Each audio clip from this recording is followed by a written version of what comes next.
Well, I think it's time for a change. This is the RAB Audio ProRack LS840.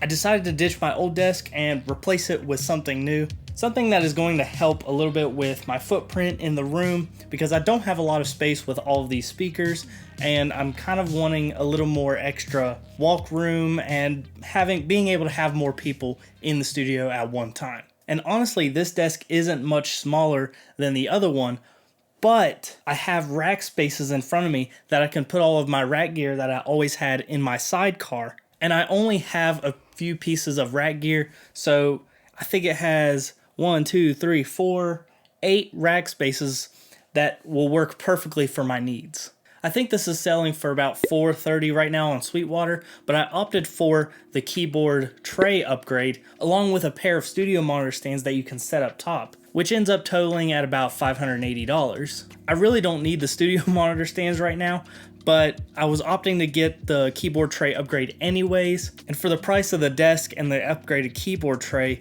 it was about the same price as if I were going to get the full package with the studio monitor stands, so I just got it anyways. I mean, seriously, I think the keyboard tray upgrade alone compared to other studio desks is just tremendous. It's a little bigger than 3 foot wide and about 1.5 feet deep, and it extends all the way out, which is really cool and really handy. Again, this is a little more than what I was expecting and probably more than I needed for my studio setup. But just like with this whole Dolby Atmos studio, I opted to get something a little more expensive that's going to last me a little longer and potentially have the opportunity for future upgrades. So why not? The pros of this desk significantly outweigh the cons. It's very sturdy, it's very durable. I'm not worried about this breaking anytime soon. The amount of rack space you get compared to the competitors in terms of the type of studio desk you get, especially with it being in such a compact form factor. The tray upgrade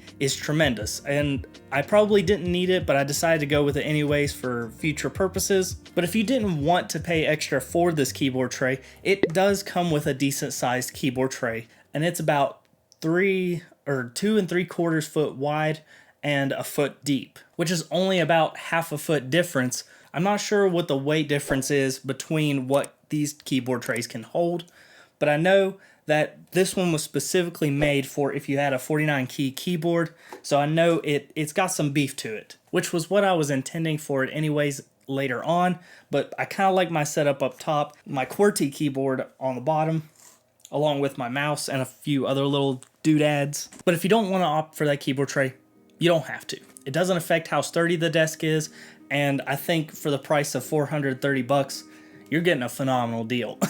Now the upgraded one is adjustable, so I will give it that. But again, if you didn't want to pay for the extra, you could just raise and lower your whole desk with the adjusted legs. Another pro of this desk is that it has some cable management features. It's basically just got a little trough in here that you could basically just put all of your cabling and you're good to go. So no hanging wires, nothing to keep it ugly like my old desk. I tried to do cable management as best I could, but it just couldn't stay pretty.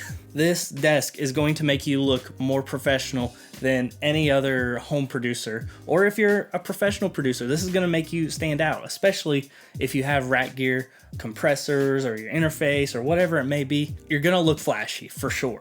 Now, I don't have any rack gear in my desk right now because I'm still making sure that this is the right height I want it to be, and that leads me into the cons of this desk is that if you want to adjust the legs, you pretty much have to lift the desk and unscrew the screws that are on it, which is only 2 screws, so it's not that big of a deal. But it says in the manual that they advise not to have any rack gear inserted while you're making adjustments to the whole desk. I'm gonna go out on a limb and say you probably don't want anything on your desk to make those adjustments, so I would recommend figuring out how high you want your desk before adding any rack gear later on. My second con, it's a pain in the ass to put together. I mean, if you want to do this by yourself, it's probably going to take at least 2 hours, maybe even 3. And be sure you read the manual. Read the manual, because I didn't. I just looked at the pictures and said, okay, here we go. And one of the things that I missed was I actually put together the keyboard tray that came with the desk. I didn't realize until after I built the entire keyboard tray that I was going to eventually have to take it off anyways, just so I can put the upgraded kit. So that's not really a con of the desk. It is a con of user error. So if you're prone to making mistakes like that, just watch out, I guess. I don't know. Now, in terms of cons, I don't really have any other issues at the moment. I mean, would have been nice if they would have included some rack screws, but heck, that cost me less than $5 at Lowe's or something. Now, give me a month or two and I might have a different opinion about this desk.